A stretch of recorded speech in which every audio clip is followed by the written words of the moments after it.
Inilah yang kemudian dianggap sebagai salah satu pengkhianatan terbesar yang dialami oleh Pak Prabowo. Sebab Presiden terpilih Indonesia Prabowo Subianto dihina dengan sebutan asu atau anjing pada forum Boyolali bermartabat. Kalau Anda manusia dan Anda di pihak saya, kira-kira kecewa atau tidak? Ya Anda menilai saja gitu. Semua kader pokoknya cuma ikut apapun titah dari Ibu Ketua Umum Megawati. Wah, menarik ya guys. Sehingga kami berharap dengan melihat tantangan-tantangan yang ada, Pak Prabowo dapat nantinya membentuk kabinet yang profesional, second kabinet yang menyelesaikan berbagai tantangan-tantangan ke depan, karena negara ini adalah milik kita semua. Bupati Boyolali mengatakan stop menggunakan salam metal untuk para ASN demi menjaga kenetralitasannya. Padahal yang udah-udah, ASN di Boyolali ini kan kalau nggak milih partai ini akan dimutasi. Halo teman-teman perspektifku, waduh gimana nih kabar kalian? Semoga baik-baik saja ya dan semoga selalu diberikan kesehatan. Seperti biasanya kalau barengan sama aku di sini, aku mau ngajakin kalian nih untuk mencari info-info menarik apa hari ini yang cocok banget buat dikulik. Dan seperti biasanya juga, tidak usah terlalu banyak babi bu, yuk langsung aja kita tonton videonya. Seno Samudro selaku Bupati Boyolali saat itu melakukan orasi pada forum Boyolali bermartabat. Pernyataan dari Seno Samudro tersebut membuat masyarakat merasa tersinggung sebab Presiden terpilih Indonesia Prabowo Subianto dihina dengan sebutan asu atau anjing pada forum Boyolali bermartabat. Apakah seorang pemimpin daerah pantas melakukan itu? Waduh, agak ini ya di tengah-tengah kabar yang bisa dikatakan kabar bahagia untuk PDIP karena akan segera bertemu dengan Pak Prabowo Subianto. Dan sebenarnya ada isu juga kalau PDIP itu ada 3 nama PDIP yang katanya akan masuk di kabinetnya Pak Prabowo ya kan. Ini kan kabar yang akhir-akhir yang lagi berkembang di masyarakat ya kan. Kok ya ada nih kader dari PDIP mantan Bupati Boyolali, Pak Seno, yang waktu itu ngatain Pak Prabowo dengan kata-kata seperti yang kalian sudah dengarkan tadi gitu ya. Aduh, dari dulu tuh hubungannya PDIP sebenarnya sama Pak Prabowo bisa dikatakan baik sih ya dulu itu ya. Cuma memang ada cerita yang kurang enak antara PDIP dan juga Pak Prabowo, di mana Pak Prabowo itu sempat dikhianati sama PDIP. Terus tiba-tiba sekarang tuh mau gabung tuh. Sudah mau gabung, berusaha gabung ya kan. Kita dikasih tayangan di mana salah satu kadernya itu dulunya pernah kasih kata-kata yang kurang enak kepada Pak Prabowo. Gimana nih kira-kira respon kalian? Yaitu bahwa sekarang Gerindra kemudian Pak Prabowo dengan seluruh kekuatan sumber dayanya itu harus membantu PDIP untuk mengangkat kembali Ibu Megawati. Begitu Pan? Nah, tetapi sayangnya luar biasanya ketika mereka kemudian kalah dan di pemilu selanjutnya tahun 2014 Ibu Megawati justru malah tidak mencalonkan Prabowo sebagai presiden. Inilah yang kemudian dianggap sebagai salah satu pengkhianatan terbesar yang dialami oleh Pak Prabowo. Pak Prabowo menganggap tahun 2009 itu saya akan dukung Ibu Megawati dengan seluruh harta kekayaan saya, dengan seluruh atribut saya, dengan seluruh karisma saya, dengan seluruh sumber daya yang saya miliki. Saya dukung Ibu Megawati untuk jadi presiden, kalah. Tapi kan perjanjiannya adalah nanti pemilu berikutnya Ibu Megawati yang giliran mendukung Pak Prabowo mencalonkan diri sebagai presiden. Yaitu bahwa setelah mendengarkan bagaimana pengkhianatan terbesar ya entah ini bakal jadi pengkhianatan terbesar bagi Pak Prabowo apa tidak, cuma ini jadi kenangan yang cukup menyakitkan untuk Pak Prabowo.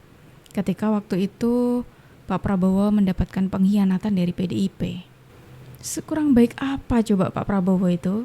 Sudah dikhianati, habis itu masih mau tuh sekarang tuh berupaya untuk bertemu. Sebenarnya bukan akhir-akhir ini aja, dari dulu Pak Prabowo ingin bertemu dengan Ibu Megawati, kayak ya udah kayak gitu kan ya, meskipun ya pastinya itu bakal jadi kenangan pahit untuk Pak Prabowo, tapi Pak Prabowo tidak pernah dendam untuk kejadian itu. Dan baru tuh di kali ini itu Bu Mega pada akhirnya mau untuk bertemu dengan Pak Prabowo, tapi ya dengan itu kok tiba-tiba ada isu soal 3 nama itu. Kalau Anda manusia dan Anda di pihak saya, kira-kira kecewa atau tidak? Ya Anda menilai saja gitu. Saya sudah minta, ya cukup lama lah, beberapa bulan itu. Saya tidak mengerti apa salah saya, karena saya selalu menghormati beliau dan saya tidak merasa berbuat apa-apa. Saya menjaga karena saya ingin kebaikan untuk negara dan bangsa kita. Suatu perjanjian kan antara dua pihak yang kalau hubungannya baik, kalau memang tadinya mau diakhiri, ya kan bisa saja. Saya tadinya berharap saya dipanggil, saya diberitahu begitu kan. Tuh, ini rekaman waktu setelah kejadian itu, ya waktu di masa lalu itu, di mana Pak Prabowo kelihatan banget kecewanya ya kepada Ibu Megawati, kepada PDIP atas sikapnya yang sudah mengingkari perjanjian kayak gitu. Tapi bisa-bisanya loh waktu itu PDIP tuh membantah hal itu ya kan, terus mengatakan ya kan karena kalah jadi itu sudah secara otomatis jadi batal gitu loh perjanjiannya. Ya setidaknya harusnya ada omongan dulu lah ya kan, nggak kok tiba-tiba tanpa omongan terus udah kayak gitu. Kunci utama PDIP gabung ke Prabowo belum dibuka. Guys, dari kemarin ramai banget ya berita PDIP yang bakalan gabung ke pemerintah dan Prabowo. Kalau kata DPP PDIP, Said Abdullah, sampai sekarang semuanya tinggal nunggu kunci utamanya guys, yaitu Megawati sebagai ketua umum. Karena dari internal partai, kata Said juga nggak ada omongan apapun terkait gabung ke pemerintah. Said bilang juga semua kader pokoknya cuma ikut apapun titah dari Ibu Ketua Umum Megawati. Wah, menarik ya guys, buat kita tunggu gimana hasilnya. Said nambahin kalau kader juga dukung apapun keputusan Presiden Prabowo terkait kementerian. Jadi nggak apa-apa ditolak gitu guys, mesti sampai sekarang PDIP belum pro pemerintah. Menurut kalian, PDIP bakal gabung pemerintah apa enggak sih? Jadi menarik nih, kader partai sangat pokoknya nurut sama apa yang dikatakan Ibu Ketum gitu.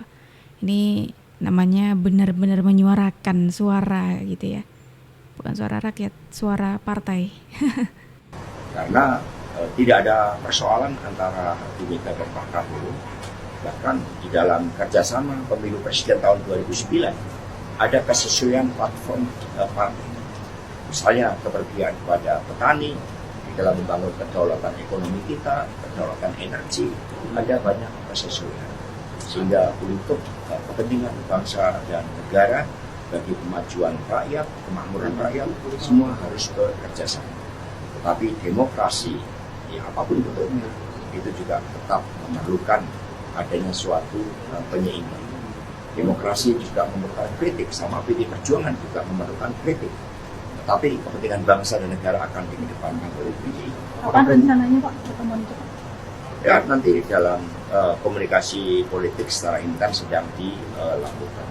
Karena saat ini kan juga partai melakukan langkah-langkah konsolidasi. Yang jelas koneksitas secara psikologis, koneksitas secara historis, koneksitas bagi masa depan itu sudah terbangun dengan baik. Apakah kemudian partai berencana untuk menyiapkan beberapa menteri untuk membantu Pak Prabowo? Ya kami kan menghormati bahwa urusan menteri kan hak prerogatif dari presiden.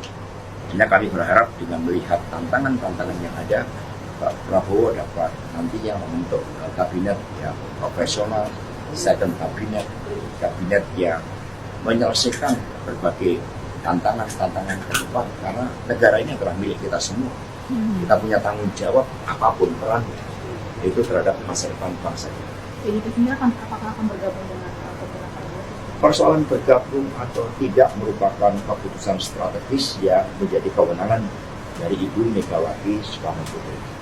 Kami membangun semangat persahabatan bagi kemajuan negeri, terlebih dengan tantangan geopolitik yang tidak mudah, dengan persoalan pangan, inflasi yang juga 5 bulan berturut-turut terjadi, penurunan daya beli kelas menengah, itu merupakan hal-hal yang penting untuk diperhatikan dan juga kami harapkan juga menjadi concern dari kabinet Pak Prabowo.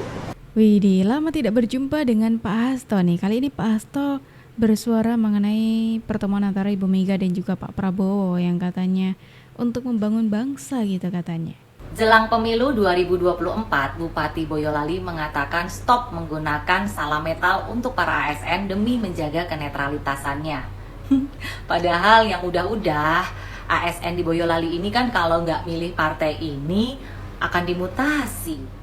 Oh iya. Kok sekarang dilarang sih menggunakan salam metal? Katanya metal itu melangkah bersama, menata bersama, penuh totalitas. Sampai ada patung metal di Boyolali. Kenapa dilarang?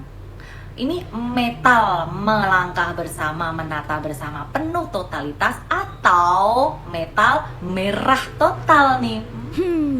Udah bagus ya slogannya Boyolali itu dulu, Boyolali tersenyum, tertib, elok, rapi, sehat, nyaman untuk masyarakat gitu. Ya gue harapannya ya Boyolali akan kembali tersenyum karena Boyolali bukan milik partai tertentu. Boyolali milik semua warga Boyolali tanpa terkecuali. Semoga Boyolaliku akan kembali tersenyum. Amin. Kalau ini aku sepakat nih sama mbaknya ini ya, sama Mbak Pecel Lele ini. Jadi mbaknya ini mengatakan akhir-akhir ini tuh kan menuju ke pilkada ini banyak sekali lah isu-isu, banyak sekali narasi-narasi yang berkembang di masyarakat ya kan. Salah satunya adalah selain yang tadi ya, selain soal tadi yang sudah kita bahas, ini katanya dari Boyolali ya, PDIP itu mengingatkan, menghimbau untuk jangan salam 3 jari ya kayak gini, metal kayak gini, untuk menjaga netralitas seperti itu. Nah, kalau menurut pendapat dari kalian gimana nih teman-teman? Coba dong tulis di kolom komentar. Dan teman-teman semuanya terima kasih banyak karena kalian sudah menemani aku dari awal sampai akhir. Sayangnya kita harus akhiri dulu video kita hari ini sampai di sini, tapi tenang aja karena besok insya Allah kita akan ketemu lagi ya. Jadi jangan lupa untuk di klik tombol subscribe-nya supaya kalian tidak ketinggalan info terbaru dari kita. Aku Jub pamit undur diri dulu, sampai jumpa dan terima kasih.